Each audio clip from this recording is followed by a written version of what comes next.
Today I wanted to talk a little bit about Freepik, specifically their Spaces feature, and also how we can use it to create some really high quality AI ads for the fashion industry. If you're a subscriber to the channel, welcome back, good to see you. And if you're new, my name is Nick, I'm the founder of Silent Snow Studios. I'm an advertiser day to day, so I'm constantly making content for different brands that are used as ads both on Instagram, Facebook, TikTok, also ads that you see on Amazon Prime and on Amazon in general. So I kind of touch the entire funnel in terms of advertising. And for the last few days, I've really been researching Freepik and have had a chance to play with it a little bit. And for those of you who are subscribers to the channel, you likely know that for the last 6 months or so, we've been building a website of our own called Silent Snow AI that is officially live. And if you click the link in the description and sign up today, you can get 100 free credits. That offer is only available until January 1st though, so go make sure that you're securing your credits for the future. And so that in mind, the fact that I'm taking the time to talk about a competitor platform in the middle of the launch of our platform, I think really says a lot about the value I think a platform like this can bring. And obviously for you guys, I want to make sure I'm giving you the actual quality you need to stay ahead. As somebody exploring AI ads myself and the actual tangible value they can bring to a business, Freepik has been pretty much a huge game changer. So I'm going to preface this video by saying this is a very simple, straightforward version of how to do this. For our paid Patreon members, I do have a much longer version that kind of goes a little bit more in depth into how I think about creating AI ads specifically. But in this video, we're going to be using the brand GCDS. GCDS is an Italian fashion brand that I've worked with in the past. They have a pretty straightforward brand and some products that I think could work really well with AI models, and from my testing in the past, that has seemed to be the case. So again, keeping it straight to the point, we basically have 3 outfits that we're going to choose from and leverage to make our ads. We have this first set that's just like a bottom top in black and cream. Then we have this cheetah print setup with a jacket, pants, and a shirt. And then finally, we have this kind of emerald style jacket, pants, and matching shirt. As for our actual asset concept, the idea actually comes from GCDS's Instagram, which I talk a little bit more in our extended version of this video. I basically saw these GCDS blocks that they have that I thought were kind of cool. And so we're basically going to be trying to make a photo shoot, so to speak, using these blocks and the outfits that we just looked at. So then finally, the last piece of the puzzle is our actual model that we're using for the videos and assets. So in this case, I have 3 options that I generated a while back. This lady here, kind of a different variation of the same facial structure, and then this guy right here. So now this is really where the video begins. I wanted to talk about why I think Freepik Spaces is so powerful. So on this channel, we do a lot of work with ComfyUI, right? And a big question that I always get is like, oh, this doesn't work, or this doesn't work, or how do I do this, or where do I learn that? ComfyUI is very complicated. Once you get the hang of it, it becomes very easy, but getting started, getting the ball rolling, there is quite a learning curve, and day by day, hour after hour, that learning curve is growing and growing and growing as more models are being introduced. But at the end of the day, there is an overarching structure to how AI models work that you don't necessarily need ComfyUI to understand. For example, you can go to a platform like Fall AI, Higgsfield, Silent Snow AI, and run models like Nano Banana, Z-Image, Flux, without ever needing to touch ComfyUI. Now for professional production teams, it's great to have that access point, but what that means is jumping from platform to platform to platform, which also typically means subscription to subscription to subscription. Because if one website that you're paying for doesn't happen to have a new model that is released, like Kling 01, for example, right? And you think you really need it, then that means you have to go somewhere else to get them. Well, what I like about Freepik is that in many ways, it's the best of both worlds between ComfyUI and web-based access points to models. It's a very straightforward platform, and for those who are coming from ComfyUI, I think it's really a piece of cake. You should be able to pick this up in maybe an hour if you've spent considerable time in ComfyUI, which for a lot of our subscribers, you likely have. So the one thing I will say is that typically we cover a lot of stuff in ComfyUI because it's free and you can run it on your own machine, or you can run it for fairly cheap on a cloud GPU provider. Freepik, unfortunately, is not free. They do have some pretty affordable entry prices, but at the same time, just like any subscription model, you know, sometimes some of their lower tiers may not have the same features that the higher tiers have, and at the end of the day, it still comes at a price. So this video is definitely more for professional production teams who are looking to understand how AI can be integrated into existing workflows and their existing pipelines. Because if we look back at platforms like After Effects and Photoshop, for example, Photoshop was definitely a disruptor, but now we look at it as an essential in a lot of image production flows. I do think that Freepik Spaces is kind of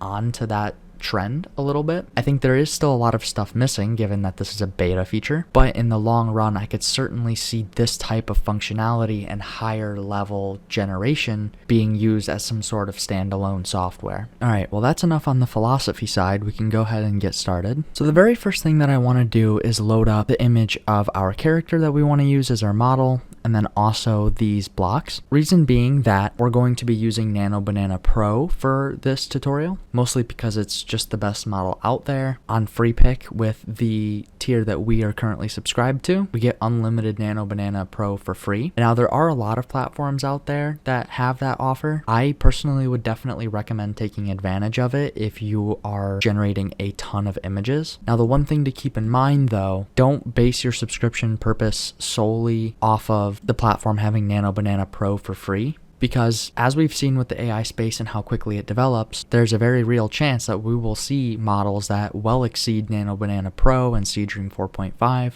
in just a couple months. So if you're buying a year-long subscription to get access to a model that might be outdated in 3 months, that could be problematic if the website doesn't bring in those newer models. So Freepik seems to have basically everything, which is why I really liked it. And so like I said, it's super easy to use their spaces. So what we're going to do is we're going to try and isolate our image of our character here. And so since we have unlimited Nano Banana Pro, we can do this very easily. So we're going to kind of just drag out this image here and attach our image generation nodes. Then I can click these and just move them to the side. And what's also really cool is that we can also just add a text node here that we can connect, so we can kind of work on our prompts outside of the node itself. That's really up to you. I just prefer to do it this way, again, because I come from ComfyUI, and this is typically what I would do in ComfyUI as well. And for those of you who are in ComfyUI, you can see how easy this really is and how similar it looks to a certain somebody that we use. So I'm going to just set this up here. I'm going to go into these nodes.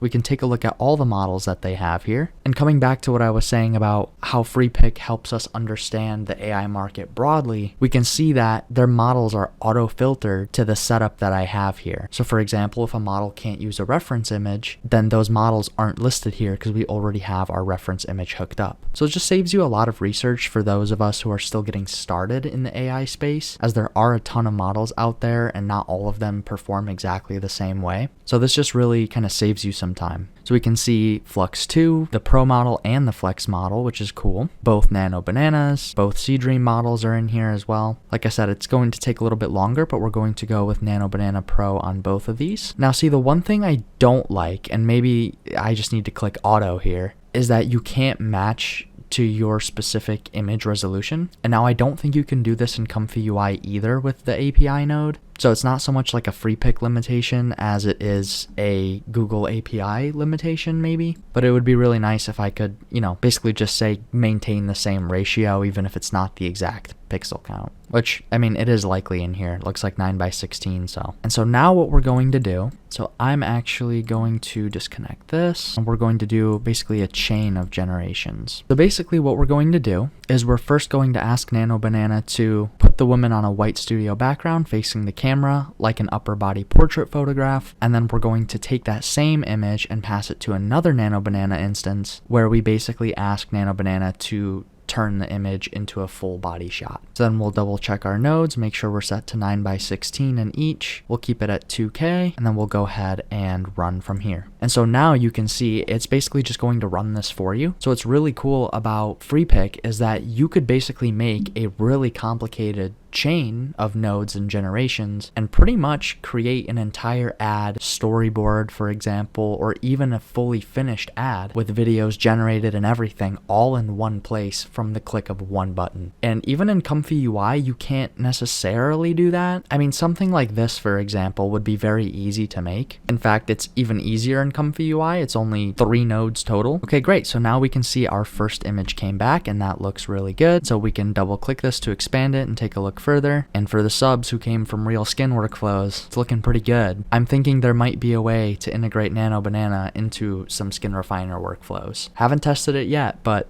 It's on my mind. So that came out great, and now we're just waiting for our second image to finish up, which ideally will turn her into a full body photograph. Yeah, and so see here she looks a little bit funky. So let's maybe try Seedream 4.5 instead and see how that turns out, as when I've done this before, Seedream 4.5 typically does a better job of proportions. I noticed Nano Banana typically likes to make like squished people. It's very interesting. And so while we're waiting on that, we'll actually do something very similar over here. And so as we all know, ads on TikTok and Instagram are definitely a trend. So we're actually going to make this ad entirely vertical. So basically everything we're going to do is going to be in this 9:16 format. So we can see this one came back and it's a little funky. And this is actually my first time generating with Seedream 4.5. And I got to say, I'm a little disappointed. Reason being that these artifacts exist in Seedream 4. Seedream 4 really struggled with faces. I was hoping that's something that they would fix in this one, but they seem to have not. So you know what? We'll go back with Nano Banana Pro and we'll just generate a couple more to see if we can get some variations maybe. And again, we'll come back here, and what we're going to try and do, very similar to what we did with our character, is basically try and isolate these blocks on a white studio background, and then after that we'd basically merge the two lanes together along with our clothing, which will integrate in just a few minutes here. Again, I'll hook up this text box, then we'll change our prompt. So we'll start with something very simple here just to see what we get. We'll say isolate the white blocks on a white studio background, center frame, maintain consistency of the blocks, and then I've also described that there's GCDS with one letter on each side. We'll go ahead and run that. So we can see how these came back, and honestly, I'm still not like entirely happy with them, but you know what, we can try this and see how it goes. Okay, that's honestly not bad at all. But what I do want is to maintain this kind of angle. So let's add that into the prompt. And you know what? That's pretty good. I like that a lot. So now I have also loaded in our clothes. And so what we're going to do is create another image generation node, cut off the existing connections, and then we want to connect our favorite image here. So we're going to say this one. We will add all of these images as well, which this is what's also really cool, is you kind of just drag and drop them in there. But I will say, if anyone from Freepik is watching, maybe I'm missing something, but it'd be really nice if we knew which image was loaded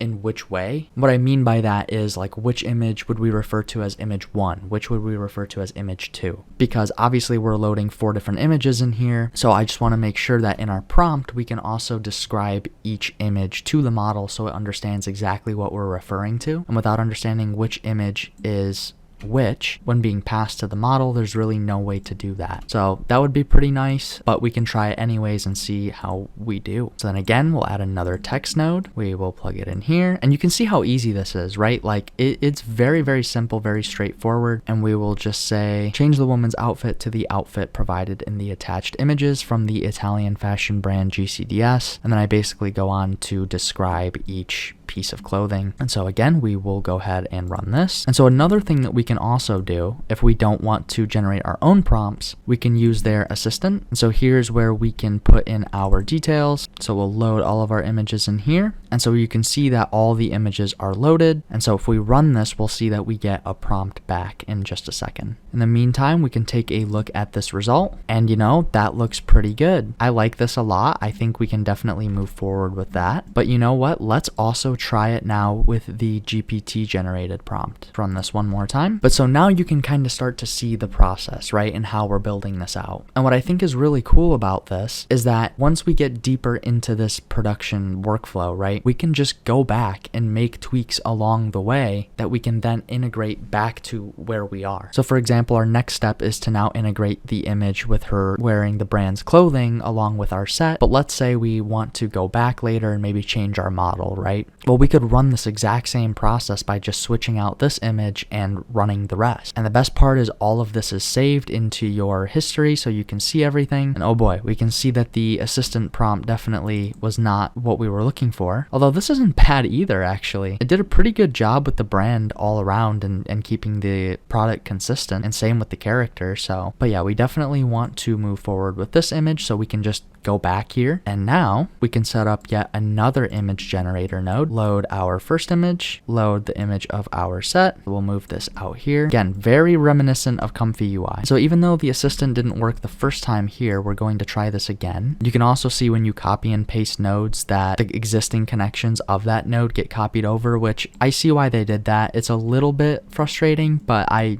understand it. So we'll again connect our text node, and now we'll give a little bit more detail to the assistant. And so here's where we can start to get really fancy with this. So you'll see in this particular case in our assistant, I gave kind of a longer prompt. I basically told the assistant that you are a director on the set of a fashion shoot for the brand GCDS. You have one model and one set to work with. Your job is to direct the model to pose naturally within the set and direct the photographer on photography angles, lighting, and composition. Then I basically just give a couple of steps on how it should be analyzing the images and creating a prompt for us. And so we can see that there's only one image loaded here, so we should probably go back and make sure our set is also loaded. And so now we can run this node just to see what our prompt looks like. So this isn't bad. We can see it did technically follow the prompt. It gave the model direction, the photography direction, and then also the combined prompt. So instead of passing this raw, what we're actually going to do is just copy this prompt that it gave us. Then I'll put it into the familiar text node that we've been using, hook this up instead, cut this connection here, and now we can go ahead and make sure that our resolutions and such are set. And again, since we have unlimited generations, we'll set this to 2 and we'll run it. So now that we have our assets, this is where we can really start to put them together. And in theory, we should get a pretty nice integrated image with our model and our set.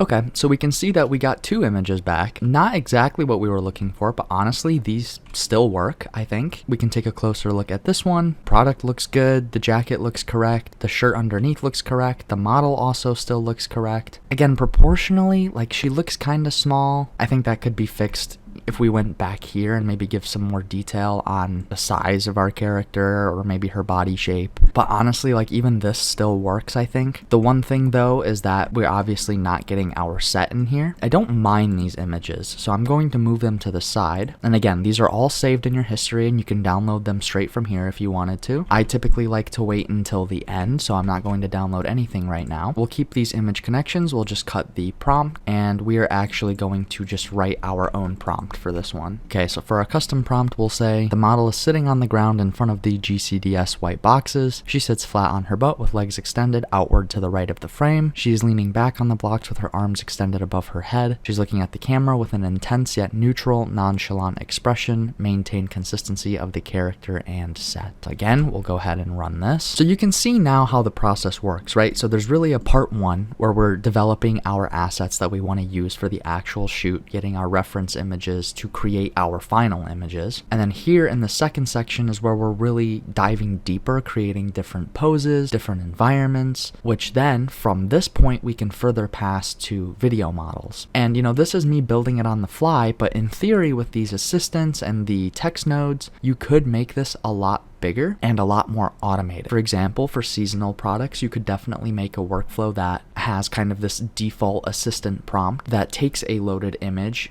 analyzes it, and then creates a new prompt to transition that image into, for example, a different season. So for items like patio cushions, for example, that could be really solid. Or maybe for items that perform really well in the winter and the summer, you want maybe both assets to have your advertising covered for both of those seasons. And then again, once you've created that system to automatically translate these images, you can then do the same thing but for video. And we can see now with our custom prompt, we've gotten a lot closer. You can see the jacket still looks pretty good. Like we talked about earlier with these GCDS prints on the jacket, we mentioned that if you're further away, you probably won't be able to read what it says anyways, but we wanted to make sure that those were still visible, and it looks like they were. And so this is overall something I'm really happy with. And so what's also pretty cool about Freepik is that they do have an image upscaler. Now this is the magnific upscaler, and I do believe that I think now we've probably gotten a handful of different upscalers that maybe perform better than this. I think Seed VR2 does a really great job when you set it up correctly. And so we can see that they do have a couple of different settings. We can try the high HDR version, and then we'll go ahead and run this just to see how that turns out. And then again, from here, we can extend this out to a video generation node. And then we basically just do the same thing. Set our aspect ratio, we pick our model, set the time limit for the generation, whether we want sound effects or not. Odds are if you're a production team trying to make ads, you're probably not going to want this on. You'll likely do your sound effects yourself. but it's still a great option. Again, especially for products that are maybe outdoors, for example, right? Models that can produce sound typically understand what outside sounds like, especially dependent on the weather. Obviously, winter sounds different than summer. That sounds different than spring. And these models are generally pretty good at understanding that. So if you don't need narration or anything, maybe you want to keep this on. So now we can take a look at our upscaled image, and you know what? That looks really, really solid. And again, when we talk about production, 3072 by 5504 is not something to scoff at. That is definitely a production ready resolution. A lot of the times we want to try and get as much detail on our images as possible at the highest resolution as possible, and then break it down from there and maybe resize that image if we need to for different requirements. For example, Amazon has very specific requirements on what types of videos and images you can put in and what their resolutions should be and how long they should be. So it's better to have a bigger image and then scale down than obviously have a smaller image and scale up, which is a lot more difficult to do. But that's pretty much it, right? Like from here, you would just copy and paste this section. So we would go maybe something like this, copy this, paste it. We can see all the connections are maintained. And then we would simply change our prompt. Maybe we'll change our prompt to something like this, where she's resting on top of the boxes. Then we'll run our generation node again, wait for that to come through, and then do our upscaler. And the beauty of this too is that once you set this up once, in theory, you don't necessarily need to do this again, because this is now your space, it's saved. You could come back to this consistently and basically just continue this process. So you could do shoot after shoot after shoot in different environments, different clothing items, different models, all in one space under one subscription without bouncing around. And I think that's really what I like the most about this, because those of you who are ComfyUI are probably looking at this like, yeah, but we can do all of this in Comfy. And yes, we can. And that's why I'm saying that this video is not necessarily for the ComfyUI user. This is definitely for production teams and people who maybe don't want to even get involved with ComfyUI in the first place. Okay, so we can see how our image came back, and you know, this one's not nearly as good, not quite what I was looking for, but it's not bad either. With some tweaking of the prompts, we could definitely get this a lot closer to what our vision is. We can also see really cool that the GCDS logo is actually featured on the shoes, which we didn't ask for, and technically in a production setting, you probably wouldn't want this since that's not an actual product that GCDS has to offer. Or to be honest, maybe it is. This is Google's Nano Banana. So there's a chance that these are shoes that GCDS actually has, but that's not part of the brief. We'd probably want to omit this, or back here, when we created our image of the full body, we'd probably want to switch her shoes with something else. And then just to show the video element of this on how we can actually bring this home, we're going to stick with Kling 2.6 because it's one of the cheaper models inside of Freepik. We'll stay at 916, keep this at 5 seconds. And instead of doing a text, we're actually just gonna put our prompt directly in here. So I'll just say that the camera slowly pans in on the subject who is posing for the camera during a fashion shoot, camera panning slightly inward and to the right, slowly panning around the subject and moving closer to her. Subject tilts her head and gives a soft smile to the camera while maintaining her pose. And again, we can run this. So like I mentioned earlier, at scale, you would basically just keep extending this, keep adjusting your prompts, generate all your images, upscale all your images, then pass to the video generation nodes. And again, like I said at the beginning of this video, the objective here is not necessarily to make high quality assets, it's to make a high quality app. The generation process is one part of this. There's a whole different philosophy when it comes to short form content, how to keep people engaged,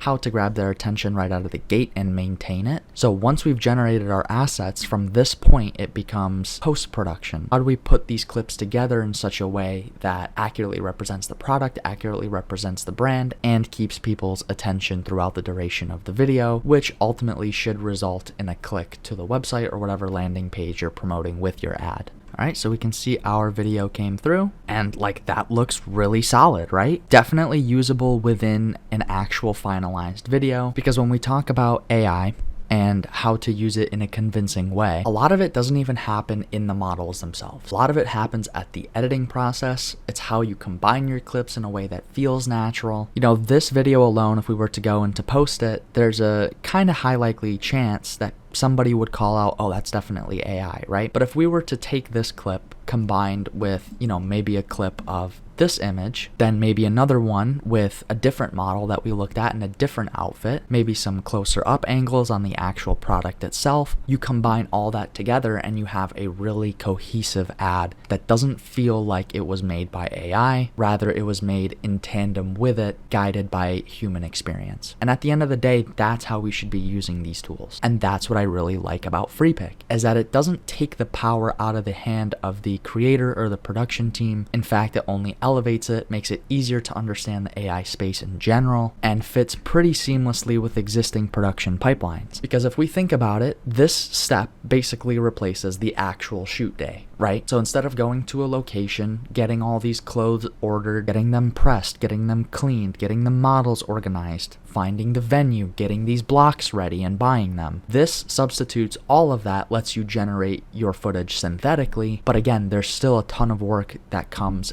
after the fact and actually putting that footage together. But that's it, guys. That's really all I wanted to talk about today, and I really wanted to dive deep into this. Like I said, this is a very abbreviated version of all of my thoughts in regard to creating AI ads. If you want to hear kind of my whole rant, my whole perspective on how to approach creating AI ads in general, I would definitely take a look at our Patreon. For our paid members, we do have a much longer video, kind of a VOD live stream style, where I go a little bit more in depth into this. And if you're interested in that, our paid tier is $5 a month. So thank you guys so much for watching. I hope you learned something new. I hope this was interesting to you guys. Let me know what you guys want me to talk about next in the comments below. Certainly ask any questions that you might have, and we will get back to you guys as soon as we can. Thanks, everybody. I will see you next time.